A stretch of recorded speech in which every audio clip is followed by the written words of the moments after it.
Change has come to America. Believe it. Help is on the way. Knock, knock. The gang are eager to replace native-born Americans and lawful immigrants with foreigners who came here illegally. You kind of need to be replaced, or at least canceled out, by new voters who will be more compliant. And achieving this requires that they pass an amnesty bill as soon as possible. Import new voters to offset and eventually replace all you old people. Of course, you're not working to import as many new citizens as we can into the United States to replace all the disobedient ones who didn't vote for us. We've never seen demographic change like this. It's roughly the equivalent of a brand new city of Chicago every year. A city populated entirely by poor people with limited education who can't speak English. These are their new voters, and it is a terrifying prospect. If we let everybody just free flow over our southern border, guys, we lose our country. It is a very, very scary thing we've seen going on. When you change the population, you change the outcome of the vote. So if you open the borders and then sponsor legislation giving citizenship and voting rights to the people you've just admitted illegally, what are you doing? You're trying to change election outcomes. And that's what they are doing. I think that's a point. All you have to do is bring in new voters. That's what's going to happen. And it's going to be millions of new people that come in that, again, by the way, haven't been vetted. We haven't looked at.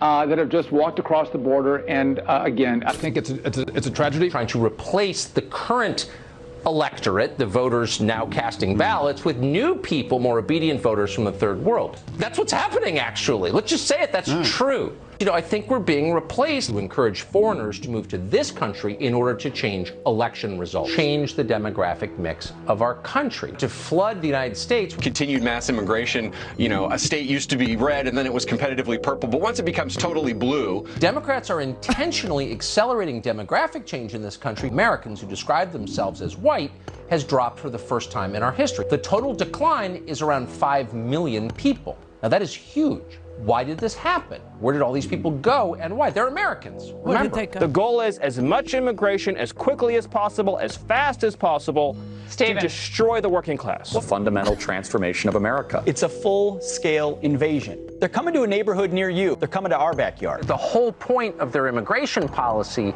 is to ensure political control, replace the population, get a different outcome. This is a purposeful resettlement. To change the racial mix of the country. That's the reason, to reduce the political power of people whose ancestors lived here and dramatically increase the proportion of Americans newly arrived from the third world. And then the elites say, well, we got to change the electorate. In the hopes that they'll vote for Democrats. In political terms, this policy is called the Great Replacement. I'm sure there's some folks that probably think this is the equivalent of an invasion. The Great Replacement plan is working.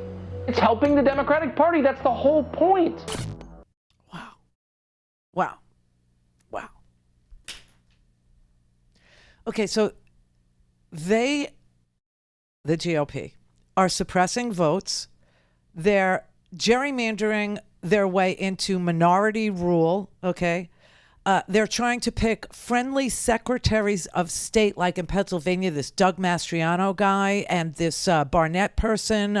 They're trying to pick people who believe that Donald Trump had his election stolen, even though 61 courts said no evidence, anything at all remotely like a stolen election occurred here in the United States. Now they've passed all of these laws banning drop boxes, things that made it easier for people to vote.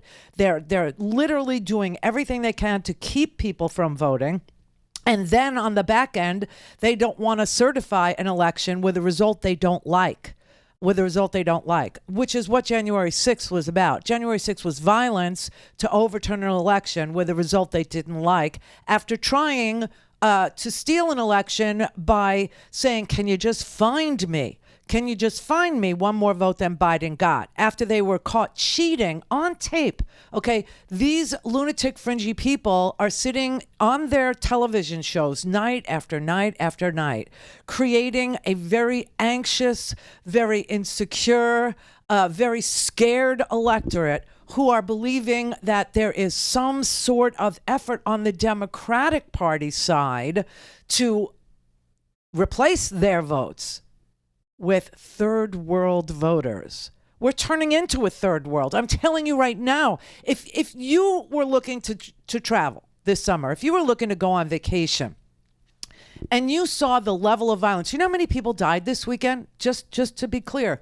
over 100 people died this weekend in gun violence. 100+ people died in America from gun violence.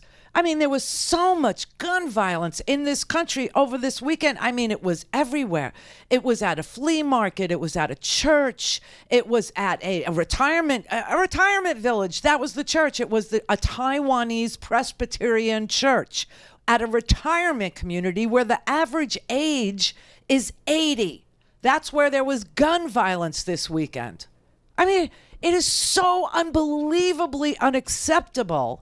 And, here we have this society that's like, we have Second Amendment remedies, and this is how we'll solve our problems. And yes, we're going to get violent and be police officers with, flags and hockey sticks. And I mean, so if you were looking to travel to a country this summer for your summer vacation, and you saw the number of people killed by gun violence in that country that you were looking at to go spend a little time in on your summer vacation.